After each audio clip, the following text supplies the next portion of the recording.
hari ini kita kembali di session NBK Nimbrung bareng kita. Nggak kerasa ya teman-teman, kita udah kembali pada episode keempat. Pada hari ini, bintang tamunya ini benar-benar memiliki peran yang sangat penting di dalam sekolah SMP Kristen Kawan Kudus 2 Medan. Siapa ya bintang tamu pada hari ini? Apakah orangnya misterius, terkenal atau tidak? Kita tanpa lama-lama, mari kita langsung kita sambut Pak Christopher.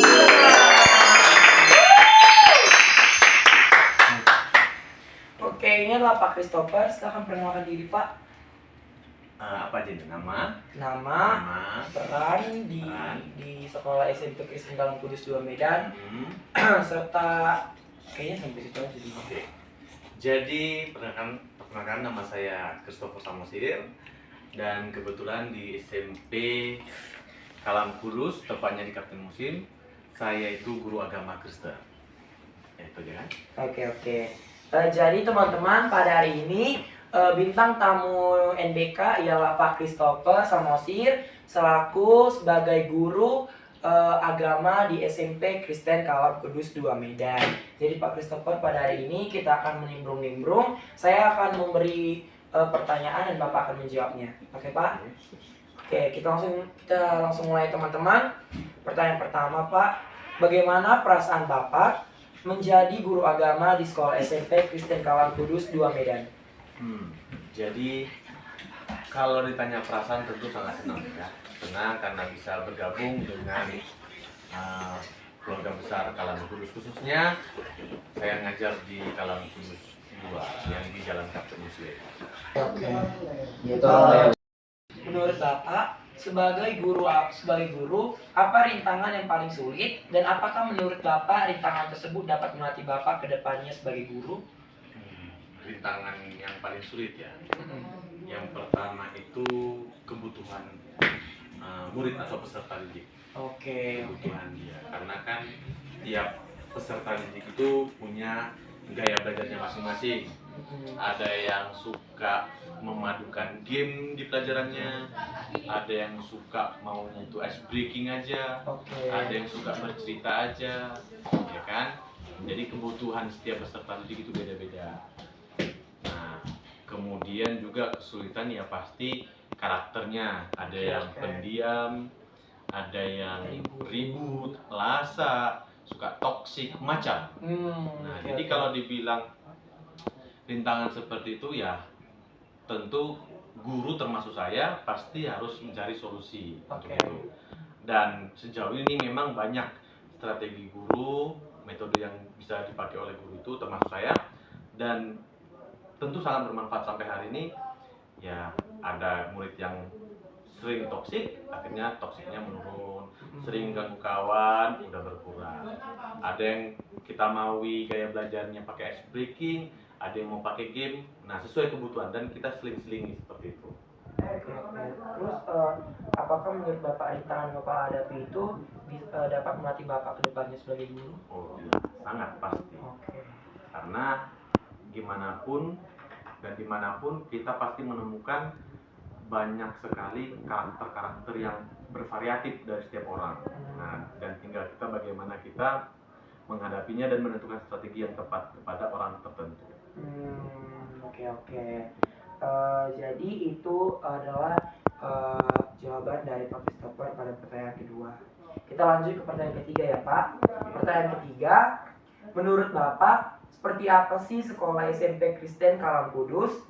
Bagaimana dengan letak sekolahnya, fasilitasnya, serta sistem pembelajaran di sekolah SMP Kristen Kalam Kudus 2 Medan?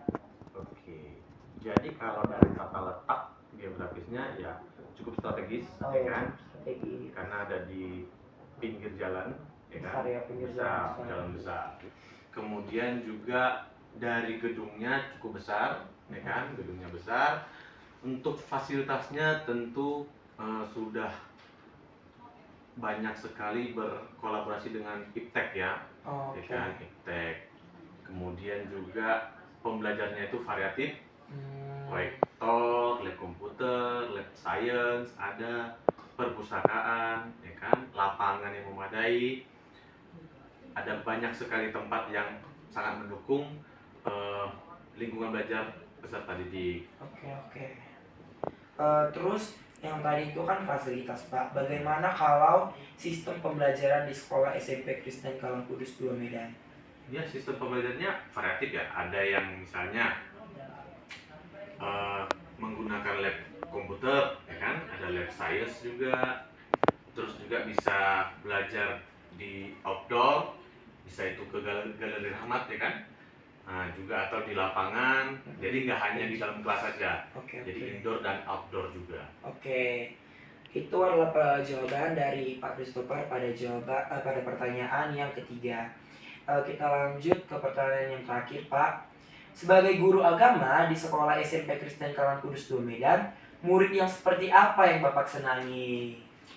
Oke, jadi murid yang paling saya senangi mungkin sama ya dengan guru-guru yang lain. Mungkin murid yang aktif di kelas. Aktif dalam arti ketika guru menjelaskan, dia memperhatikan dan memberikan respon ketika ditanya. Jadi nggak hanya monoton guru aja yang memberikan informasi, tapi dia juga merespon dan mengkritisi informasi yang telah diberikan. Jadi komunikasinya itu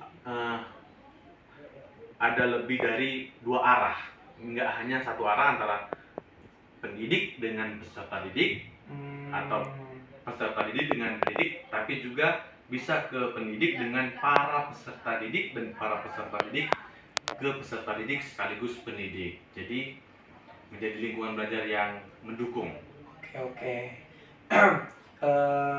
Pertanyaannya sudah habis, tapi keluar dari pertanyaan, bisa nggak Bapak memberi pesan atau kesan kepada murid-murid yang sedang menonton ini, tips belajar gimana gitu?